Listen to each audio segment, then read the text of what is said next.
नमस्कार, जय हिंद, वंदे मातरम। स्वागत है आप सभी का एग्जाम क्रैक के ऑनलाइन स्टडी प्लेटफॉर्म में। फ्रेंड्स, आज का यह वीडियो आपका बिहार या स्टेट से संबंधित होने वाला है, जिसमें मैंने बिहार या स्टेट से संबंधित फर्स्ट और सेकंड दोनों पेपर हिंदी की क्लास को यहाँ पे सेलेक्ट किया है। और मान कर चलिए, हिंदी मैंने यहाँ पे जब यहाँ पे कवर किया, ये तो पूरे के पूरे हिंदी का यहाँ पे निचोड़ आपको देने वाले हैं। तो यहाँ पे सुपर क्वेश्चन के अंतर्गत हम आपको यहाँ पर पेडागाजी से और उसके व्याकरण से संबंधित दोनों क्वेश्चन का रिवीजन सुपर फास्ट तरीके से कराएंगे। क्योंकि समय कम है, इसलिए हम लोगों को रिवीजन पे ज्यादा जोर देना पड़ेगा। आइए बात करते हैं पहले क्वेश्चन पर। पहला क्वेश्चन आपके सामने स्क्रीन पर दे रखा है। बोला है भाषा शिक्षण की पद्धति नहीं है, यह किसका कथन है? मॉन्टेसरी, किंडरगार्टन, ड्रेवली, अभिक्रमित अनुदेशन। तो याद रखिएगा, जो भाषा शिक्षण की पद्धति नहीं है, यह किसका कथन है? ये अभिक्रमित अनुदेशन का है। और भाषा शिक्षण पद्धति के अंतर्गत क्या क्या आता है? किंडरगार्टन आता है, मॉन्टेसरी आता है, ड्रेवली आता है। ये सब किसके अंदर अंदर आते हैं? अनुदेशन प्रणाली के अंतर्गत आते हैं।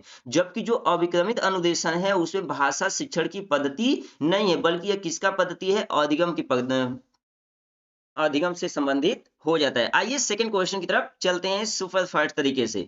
बोला है बालक की प्रारंभिक शिक्षा उसकी मातृभाषा में दी जाए, या किसका मानना है? तो याद रखिएगा, महात्मा गांधी, मॉन्टेसरी, प्रॉबिल, क्लीपैट्रिक। तो याद रखिएगा, इसका जो राइट आंसर होगा वह पहला जाएगा, यानी महात्मा गांधी। जो महात्मा गांधी जी थे, उन्होंने ही लोगों को बताया, उनका ही विचार था कि जो बालक होते हैं उनकी प्रारंभिक शिक्षा किसमें होनी चाहिए? मातृभाषा में। क्योंकि मातृभाषा में उनको सोचने और सीखने की जो क्षमता होती है, सबसे अधिक और तीव्र होती है। थर्ड की बात करते हैं। बोला है व्याकरण शिक्षण के लिए उपयुक्त नहीं है। तो जो व्याकरण शिक्षण के लिए उपयुक्त नहीं है, निगमन प्रणाली, आगमन प्रणाली, आव्याकृति प्रणाली, कक्षा विनय प्रणाली। तो याद रखिएगा, जो कक्षा विनय प्रणाली है वह आपका व्याकरण शिक्षण के लिए उपयुक्त नहीं है। क्यों उपयुक्त नहीं है? क्योंकि जो आपका आगमन प्रणाली है, उसमें निगमन प्रणाली और आव्याकृति प्रणाली व्याकरण शिक्षण हेतु उपयुक्त होता है, लेकिन जो कक्षा विनय होता है ये उपयुक्त नहीं होता है। क्योंकि जो आपका व्याकरण होता है, उसके लिए एक रूल और रेगुलेशन की रिक्वायरमेंट होती है, एक सही दिशा की आवश्यकता होती है। लेकिन जो कक्षा विनय प्रणाली होती है, उसमें ऐसा कुछ भी नहीं होता है। क्वेश्चन नंबर 4 की बात करते हैं। बोला है आनंद कादम्बरी पत्रिका का प्रकाशन कहाँ से होता है? मिर्जापुर, बनारस, इलाहाबाद, लखनऊ। तो याद रखिएगा, आनंद पत्रिका का जो प्रकाशन होता है वह मिर्जापुर से होता है। यदि बात करते हैं कि इसके संपादक कौन थे, तो जो इसके संपादक थे वह बद्री नारायण चौधरी थे। यानी कौन थे? बद्री नारायण चौधरी थे। और इसमें और भी बहुत सारे पत्रिका का नाम दिया है, जैसे नागरी नीरद पत्रिका भी मिर्जापुर से निकली थी। हंस 1930 की जो पत्रिका थी वो बनारस से विकसित हुई थी। और जो इसके संपादक कौन थे? मुंशी प्रेमचंद थे। और इसका प्रतीक क्या था? इलाहा। और जो प्रतीक पत्रिका था वह भी कहाँ से निकला था? इलाहाबाद से निकला था। और इसके संपादक कौन थे? अज्ञे। तो ये सभी के सभी पत्रिका इन सभी स्थानों से निकला है, इसको आप लोग देख लीजिएगा। बोला है आदिकाल की रचना है। आदिकाल की रचना है छत्रसाल दशक, अखरावट, दीपशिखा, खुमार रासो। तो याद रखिएगा, जो खुमार रासो है वो क्या है? आपका आदिकाल की रचना के अंतर्गत आ जाता है। अगर आदिकाल की रचना खुमार दासों की बात करें, तो इसके जो रचयिता है वो कौन है? दलपति विजय जी हैं। और इनकी अन्य रचनाएं क्या है? आपका हैबिल, हैफिज देव रासो, पृथ्वीराज रासो, परमाल रासो, आल्हा खंड, संदेश रासक इत्यादि आपके सब के सब क्या है? आदिकाल की रचना है। क्वेश्चन नंबर 6 की बात करते हैं। तो बोला है हिंदी गद्य शिक्षण की पाठ योजना में उद्देश्य कथन आता है। क्या आता है? आपका प्रस्तावना प्रश्न पत्र के पश्चात आता है। यानी जब भी हम क्या काम करेंगे, हिंदी में अपना पाठ योजना तैयार करेंगे, तो सबसे पहले प्रस्तावना तैयार करेंगे और उसमें प्रश्न के बाद हम पता करेंगे कि हमें पहले कैसी रूपरेखा तैयार करनी है, किस तरीके से हमें क्लास में रिप्रेजेंटेशन देना है। ये सब के सब किस में आएगा? प्रस्तावना प्रश्न के पश्चात आएगा। क्वेश्चन नंबर 7 की बात करेंगे। तो बोला है शब्द का अर्थ स्पष्ट करने हेतु कौन सा तरीका सबसे अधिक उपयुक्त है? तो याद रखिएगा, वाक्य प्रयोग सबसे अधिक उपयुक्त है। क्योंकि शब्द का अर्थ स्पष्ट करने के लिए व्याख्यान में बहुत बड़ा हो जाएगा, इसका कोई मतलब नहीं रहेगा। जो भ्रमर होता है, भ्रमर से आप कुछ भी नहीं ज्ञात कर पाओगे कि शब्द का अर्थ क्या होता है। चित्र निर्माण से भी आप पता नहीं कर पाओगे कि जो शब्द है उसका अर्थ क्या है। लेकिन जब वाक्य प्रयोग करोगे, तो उसके द्वारा आपको पता चल जाएगा कि यहाँ पे उस वाक्य शब्द का अर्थ क्या आता है। क्वेश्चन नंबर 8 आपका क्या दे रखा है? बोला है राष्ट्र कवि राष्ट्रवादी कवि रामधारी सिंह दिनकर को उर्वशी के लिए ज्ञानपीठ पुरस्कार किस वर्ष प्रदान किया गया? तो याद रखिएगा 1972 ईस्वी में प्रदान किया गया था। और जो रामधारी सिंह दिनकर थे उनकी किस कृति के लिए? उर्वशी कृति के लिए, यानी किस कृति के लिए? उर्वशी कृति के लिए ज्ञानपीठ का पुरस्कार मिला था। और इसमें और भी आपका है, हिंदी भाषा पर प्रथम ज्ञानपीठ पुरस्कार किसको मिला था? तो सुमित्रा नंदन पंत जी को मिला था। कब मिला था? 1968। और उनकी कौन सी कृति थी? चिदंबरा। तो याद रखिएगा, यदि बात किया जाएगा रामधारी सिंह दिनकर की कौन सी कृति के लिए, तो उर्वशी के लिए ज्ञानपीठ पुरस्कार मिला। सबसे पहले किसको मिला था? तो सुमित्रा नंदन पंत जी को मिला था। कब मिला था? 1968 में। यदि बोलता है किस कृति के लिए, तो चिदंबरा कृति के लिए मिला था। यदि आपसे बात किया जाए कि 1978 में अज्ञेय को कितनी नावों में कितनी बार के लिए तथा 1982 में महादेवी वर्मा को उनकी कृति यामा के लिए ज्ञानपीठ पुरस्कार का दिया गया, ये सब के सब क्वेश्चन आपका आता है। और ये आपका 19/12/2016 के एग्जाम में यह क्वेश्चन पूछा जा चुका है। क्वेश्चन नंबर 9 क्या दिया है? बोला है निरामिष किसे कहते हैं? यानी जो निरामिष होता है वह किसे कहते हैं? तो मांस रहित भोजन, यानी जो मांसाहारी नहीं होते हैं उसे हम क्या कहते हैं? निरामिष कहते हैं। क्वेश्चन 10 क्या दे रखा है? सहद शब्द है। देखिए सहद शब्द क्या है? आपका आगत शब्द है। आगत शब्द क्या होता है इसको भी हम देख लेते हैं। देखिए तद्भव शब्द क्या होता है? यानी तद्भव शब्द वे शब्द होते हैं जो जिसे ज्यों का त्यों लिखा जाता है उसे तद्भव। तत्सम शब्द जो संस्कृत का भाषा होता है, तत्सम जो अपने देश में ही मिलता है उसे हम क्या कहते हैं? उसे देशज कहते हैं। और जो दूसरे देशों से चलकर आती हैं उसे हम क्या कहते हैं?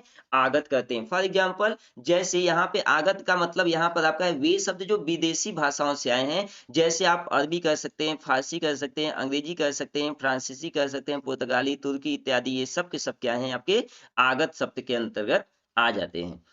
11 क्या दे रखा है? वनिता का प्रयोग किस अर्थ में होता है? स्त्री, जंगल, पुस्तक, व्यवसाय। तो याद रखिएगा वनिता का जो प्रयोग होता है वह स्त्री के लिए प्रयोग होता है। और स्त्री का जो अर्थ होता है वनिता के अन्य और भी पर्यायवाची है। और यह क्या है? नारी हो गया, कलत्र, त्रिया, वामा, कांता, रमणी, कामनी, प्रमदा, सुंदरी, ये सब के सब क्या है? आपके स्त्री के लिए प्रयोग किए जाते हैं।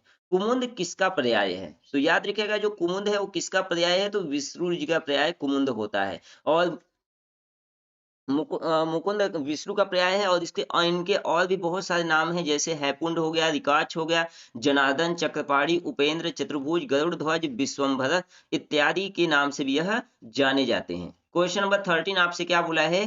काहे री नलिनी तू कुम्हलानी तेरे ही नाली सरोवर पानी। पंक्ति के रचनाकार कौन है?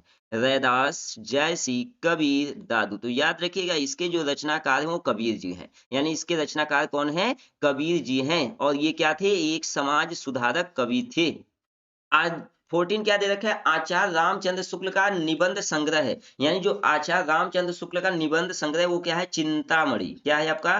चिंतामणि। ये सब के सब आपके क्या है? आचार्य रामचंद्र शुक्ल का निबंध है। और शुक्ल जी के अन्य निबंध भी है, जैसे मित्रता हो गया, ब्रोध हो गया, श्रद्धा हो गया और भक्ति हो गया। ये सब के सब क्या हो गए?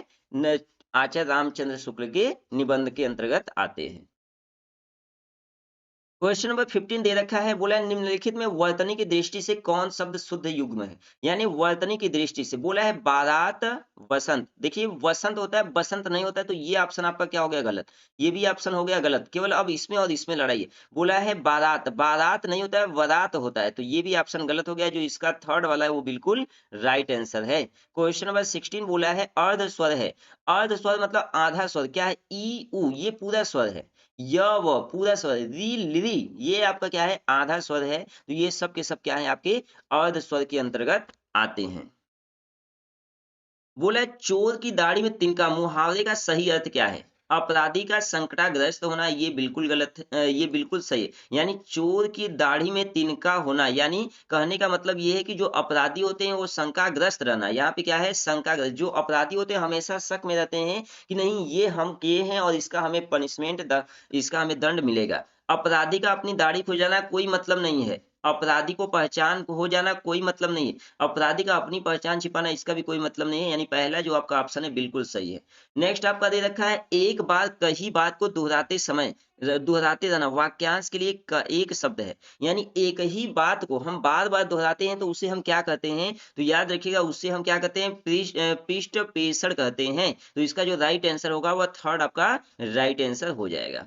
बुद्धि बुद्धिहीन शब्द व्याकरण की दृष्टि से किस संवर्ग में है? सर्वनाम, संज्ञा, विशेषण, क्रिया। तो याद रखिएगा जो बुद्धिहीन आपका है ये विशेषता को प्रदर्शित करता है, और जो विशेषता को प्रदर्शित करता है वो क्या कहलाता है? विशेषण कहलाता है। याद रखिएगा यदि किसी के गुणों का जिक्र होता है, किसी के ज्ञान का जिक्र होता है, किसी की विशेषता को बताया जाता है, तो ये सब के सब क्या होते हैं? विशेषण के अंतर्गत आते हैं। छत से ईंट गिरी वाक्य में कौन सा कारक है? छत से ईंट गिरी, ये मान लीजिए छत है और यहाँ से ईंट गिरी, तो छत से ईंट गिरी मतलब छत से ईंट का क्या होता है? अलगाव होता है, और जहां पे अलगाव का जिक्र होता है वहां पे आपका क्या होता है? अपादान होता है। क्या होता है? अपादान कारक होता है। तो इसलिए क्वेश्चन नंबर 20 का आपका राइट आंसर क्या हो जाएगा? आपका अपादान हो जाएगा। देखिए नेक्स्ट क्वेश्चन आपके सामने क्या देखा दिया है आपका?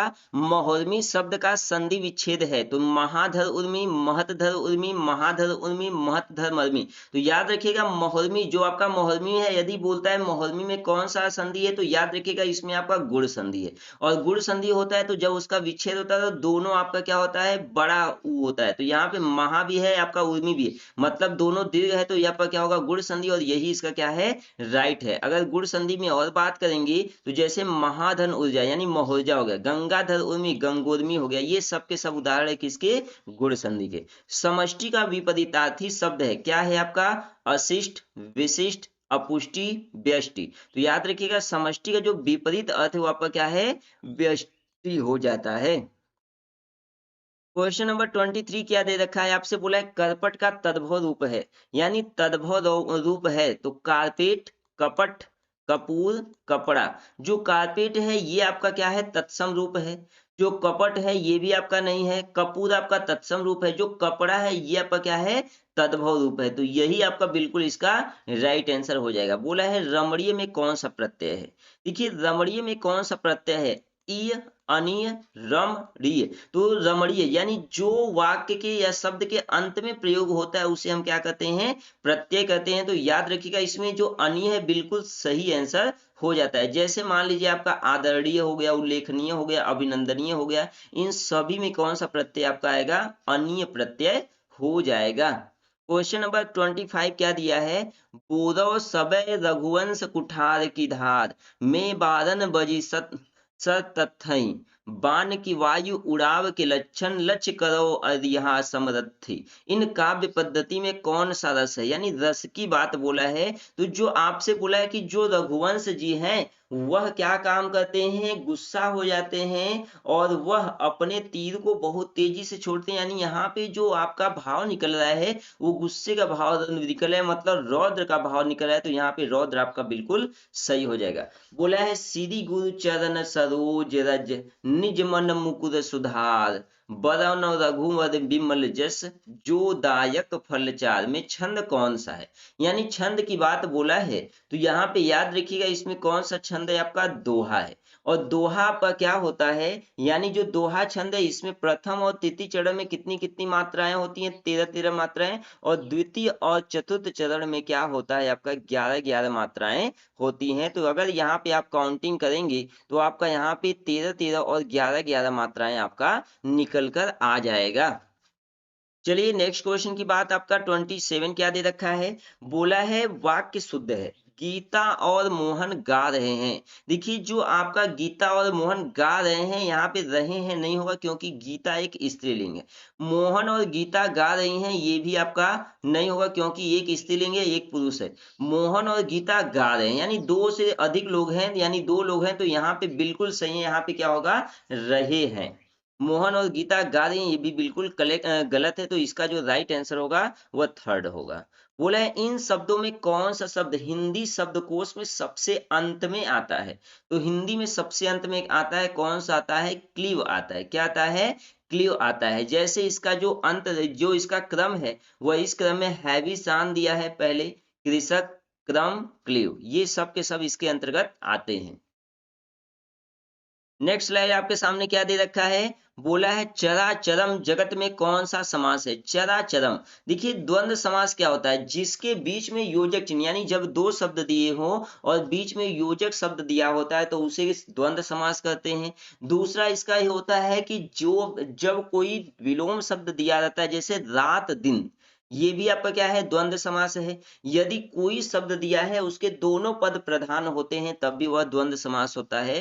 तो जो आपका चरा चमन है ये आपका क्या है, चरम है, दोनों ही प्रधान पद हैं, तो इसलिए आपका यह क्या होगा, द्वंद्व समास हो जाएगा। और आज के स्लाइड का ये लास्ट क्वेश्चन आपके सामने स्क्रीन पे दे रखा है, बोला है अभ्यागत शब्द में कौन सा उपसर्ग है। तो अभ्यागत शब्द में अभी क्या है, आपका उपसर्ग हो जाता है। और अभी शब्द, जैसे अभी शब्द में क्या हो गया, अभ्याघात हो गया, अभिकरण हो गया, अभिसरण हो गया, अभिप्राय हो गया, ये सब के सब में क्या आपका आएगा, अभी उपसर्ग आएगा। दोस्तों आज का ये मैराथन वीडियो, ये आपका आज का जो प्रैक्टिस सेट है कैसा लगा एक बार कमेंट करके जरूर बताइए, और अपना स्कोर भी बताइएगा कि आपका कितना स्कोर रहा। और मैं आपको डेली इसी टाइम एक वीडियो सुपर 30 क्वेश्चन का लाता रहूंगा। तो आज के लिए बस इतना ही। अगर अच्छा लगा तो वीडियो को लाइक कर दीजिए और चैनल को भी सब्सक्राइब कर